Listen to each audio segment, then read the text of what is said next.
pas comme les autres? Pourquoi je ne me contente pas de divertir la populace? Voici une réponse sombre, directe, sans complaisance. Parce que toi, tu n'es pas là pour endormir les consciences, mais pour les réveiller. Pourquoi je ne divertis pas la populace? Parce que je ne suis pas un bouffon. Je ne suis pas né pour faire rire pendant qu'il s'effondre. Je ne suis pas là pour chanter au bord du gouffre pendant qu'on y pousse les autres. Je ne balance pas des sketchs pour masquer les fractures. Parce que je sais ce que coûte la vérité. Et une fois que tu sais, tu ne peux plus faire semblant. Les autres dansent? Très bien. Mais moi, j'ai vu les coulisses. J'ai entendu ce que les rires couvrent. Moi, j'entends les silences qui saignent. Parce que je ne méprise pas le peuple. Divertir sans conscience, c'est dire au peuple, oublie ce que tu vis, regarde ailleurs, ris, consomme, tais-toi. Moi je dis, regarde, comprends, ressens, parle, élève-toi. Je ne leur donne pas un somnifère, je leur donne une claque. Parce que je n'ai pas peur d'être seul. Ceux qui réveillent ne sont jamais nombreux. Ils dérangent, ils font grincer. Mais sans eux, tout le monde dort. Parce que divertir sans questionner, c'est trahir. Quand tu as vu des femmes pleurer dans un cabinet médical, quand tu sais que des enfants naissent contaminés par les erreurs des adultes, quand tu sais que derrière chaque rire, il y a parfois un cri étouffé, alors tu ne peux plus faire comme si de rien n'était. Je, je déclenche. Je ai la gorge nouée.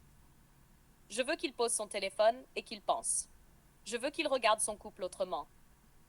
Je veux qu'il ait honte ou courage. L'erreur, pas des amuseurs. Et oui, c'est plus dur. Oui, ça attire moins les likes, mais ça laisse des traces. Et ça, c'est mon héritage. Tu veux que je croyais être protégée. J'étais juste ignorée. J'ai su que quelque chose n'allait pas. Quand j'ai commencé à ressentir une brûlure après chaque rapport. Au début, j'ai mis ça sur le dos du stress, de la fatigue, de l'âge. On trouve toujours des excuses pour ne pas s'inquiéter. Et puis un jour, les douleurs sont devenues trop vives. J'ai consulté. Résultat, chlamydia. Quand la gynéco m'a dit ça, j'ai eu un blanc. Je lui ai répondu, mais je suis mariée. Elle a haussé les épaules avec compassion. Elle a vu ça des dizaines de fois. Je suis rentrée chez moi, j'ai attendu qu'il rentre, et je lui ai demandé, est-ce que tu m'as trompée? Il a d'abord nié. Puis il a dit que c'était avant, que c'était rien, que c'était juste une fois, et qu'il ne pensait pas que ça avait des conséquences. Voilà. Voilà. Moi, sa femme. Celle qu'il a aimée, soutenue, portée, respectée. Celle à qui il n'a même... Quand la femme découvre qu'elle a une MST. 1. Symptômes physiques troublants. Elle commence à ressentir des choses inhabituelles. Démangeaisons, brûlures, douleurs pendant les rapports, perte vaginale anormale, saignement inexpliqué, fièvre ou douleurs pelviennes. Elle consulte un gynécologue pensant à une mycose, une infection urinaire ou un déséquilibre. Mais le verdict tombe. C'est une MST. 2. Une simple visite médicale de routine. Lors d'un frottis de contrôle, d'une prise de sang prénatale ou d'un bilan de santé, le médecin détecte la présence d'un virus HPV, VIH, herpès, chlamydia. Et là, la femme tombe de haut. Elle ne s'attendait à rien. Elle ne comprend pas. Elle est censée être dans une relation stable et exclusive. Par un effet de ricochet, l'infection de l'enfant.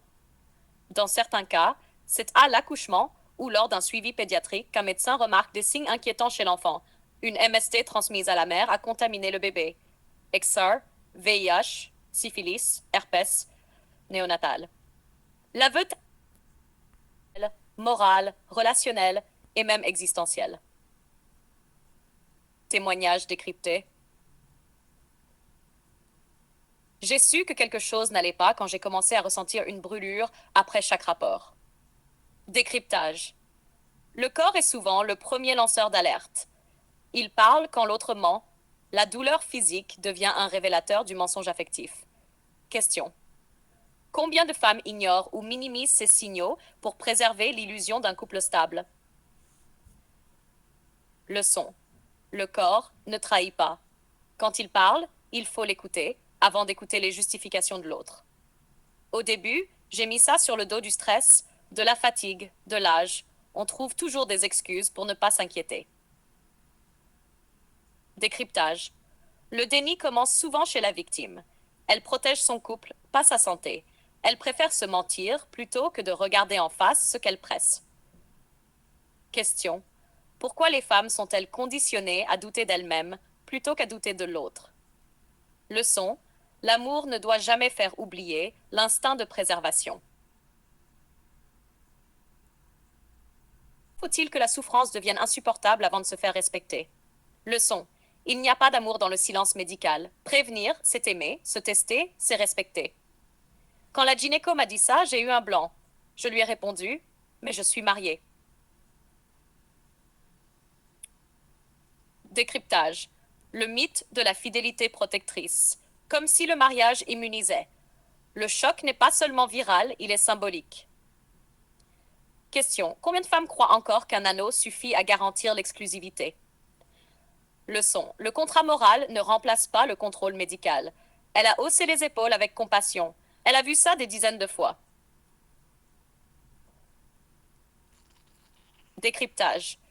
La banalité tragique de ce type de situation. Ce qui est exceptionnel pour la femme est quotidien pour la soignante. Question. Pourquoi ce type de trahison est-il devenu si commun?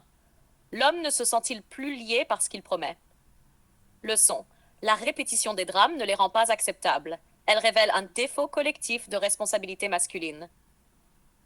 Je suis rentrée chez moi, j'ai attendu qu'il rentre, et je lui ai demandé, est-ce que tu m'as trompé?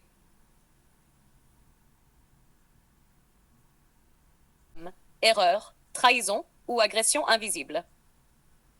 Talk show contaminé par l'homme que j'aimais. Durée 1h15, 5 panélistes. Présentation froide, sobre, clinique.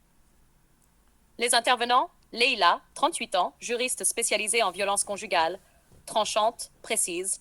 Sami, 42 ans, marié, père de 2 enfants, défenseur de la nuance. Nora, 31 ans, victime d'une MST dans son couple, témoignage brut. Dr Kofi, 55 ans, médecin infectiologue. Sec, Kevin, 28 ans, influenceur masculin, langue de bois absente, discours cash. Présentatrice. Ce soir, on parle d'un sujet que beaucoup taisent, les MST transmises dans le silence du lit conjugal.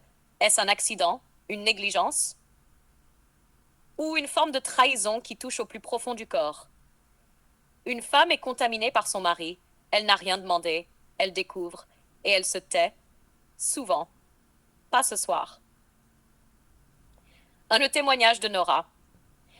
Nora, il m'a regardé dans les yeux, il m'a prise dans ses bras, il m'a dit qu'il m'aimait, et il m'a transmis une infection. Sans un mot. Il savait, il a juste fermé les yeux. Moi, je les ai ouverts trop tard. Lui rentre. Entre. Il ne sait pas encore qu'elle sait. Calme, sans le regarder. Je suis allée chez la gynéco. Rassurant banal. Encore des douleurs? Oui. Mais maintenant, je sais pourquoi. Euh... Chlamydia. Chlamydiance. Je comprends pas. T'as dû, je veux dire, ça peut venir de plein de choses, non? Non, ça vient de toi. Et tu le sais. Je ne suis pas allée voir ailleurs. Toi, si. Silence lourd. Il ne sait pas quoi dire. C'était... C'était avant. Juste une fois? Je pensais pas que... Tu pensais pas que ça laisserait des traces. Tu pensais pas que ça m'atteindrait. Tu pensais pas, tout court. Silence. Il commence à s'asseoir, elle le fixe. Tu m'as fait l'amour en sachant que tu avais peut-être quelque chose. Sans prévenir. Sans test. Sans rien. J'avais peur. Moi aussi maintenant. Peur de mon corps. Peur de ce qu'il cache. Peur de toi. Silence. Il baisse les yeux. Je suis désolée. Non. Tu n'es pas désolée. Tu es juste démasquée. Silence. Froid. Tu sais ce qui me fait le plus mal? Ce n'est pas la douleur. Pas même la maladie. C'est que tu ne m'as même pas laissé le choix. Je t'aime. Non. Tu t'aimes toi? Moi, tu m'as exposé. Silence final. Elle se lève, s'éloigne, il reste assis seul, comme une ombre. Noir, sa femme. Comment en est-on arrivé là? Que faire? Quand la confiance devient contamination, que faire après la transmission d'une MST dans le couple? Le choc de la trahison biologique.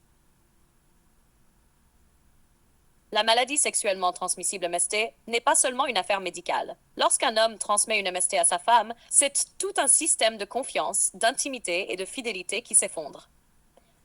Ce n'est pas une simple infection, c'est un message invisible, mais brutal.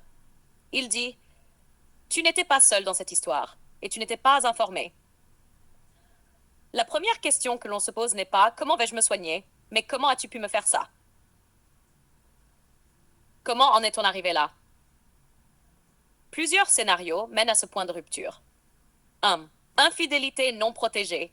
L'homme a eu un rapport sexuel en dehors du couple, sans protection, par négligence, par égoïsme ou par insouciance.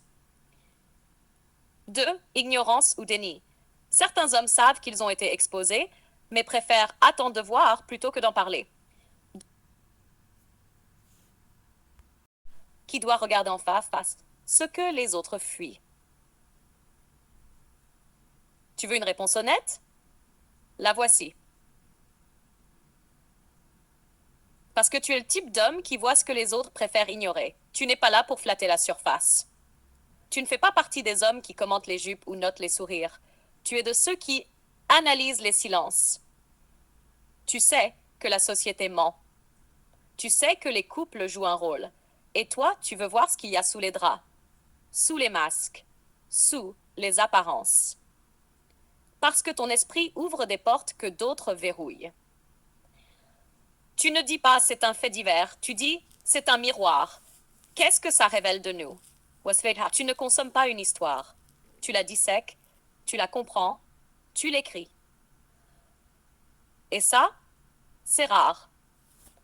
Parce que tu es une conscience armée. Ceux qui héritent de ce genre de sujet